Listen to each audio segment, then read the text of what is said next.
পারিবারিক অশান্তি এবং সম্পত্তি দখল নিয়ে কলহের জেরে নারায়ণগঞ্জের ২৫০০ এক গৃহবধূ কীটনাশক পান করে আত্মহত্যা করেছেন। নিহত গৃহবধূর নাম শাহিনুর।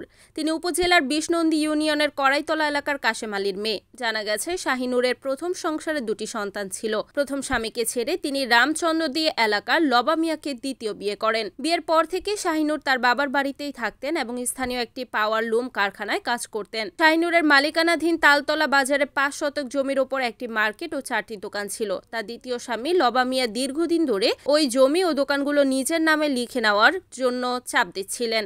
এ নিয়ে তাদের মধ্যে প্রায়ই ঝগড়া হতো এবং এক পর্যায়ে তাদের বিবাহ বিচ্ছেদ হয়ে যায়। তবে বিচ্ছেদের পরেও লবা মিয়া সম্পত্তির লোভে শাহিনুরের সাথে পুনরায় যোগাযোগ শুরু করেন এবং জমি নিজের নামে লিখে নেওয়ার চেষ্টা চালিয়ে যান। শনিবার রাতে লবা মিয়ার সঙ্গে শাহিনুরের প্রথম পক্ষের মেয়ে তানিয়া এ নিয়ে প্রচন্ড ঝগড়া হয়। এই ধারাবাহিকতায় রবিবার সকালে ৭টার দিকে শাহিনুর তার বাবার বাড়িতে কীটনাশক পান করেন। পরিবারের সদস্যরা তাকে অচেতন অবস্থায় দেখতে পেয়ে দ্রুত ২৫০০ উপজেলা স্বাস্থ্য কমপ্লেক্সে নিয়ে যায়। সেখানে তার অবস্থার অবনতি হলে কর্তব্যরত চিকিৎসক তাকে উন্নত চিকিৎসার জন্য ঢাকা মেডিকেল কলেজ হাসপাতালে পাঠান। সেখানে পরীক্ষা নিরীক্ষার পর চিকিৎসকেরা তাকে মৃত ঘোষণা করেন। সংবাদ পেয়ে ২৫০০ থানা পুলিশ মরদেহ উদ্ধার করে থানায় নিয়ে আসে এবং পরবর্তী আইনি প্রক্রিয়া শুরু করে।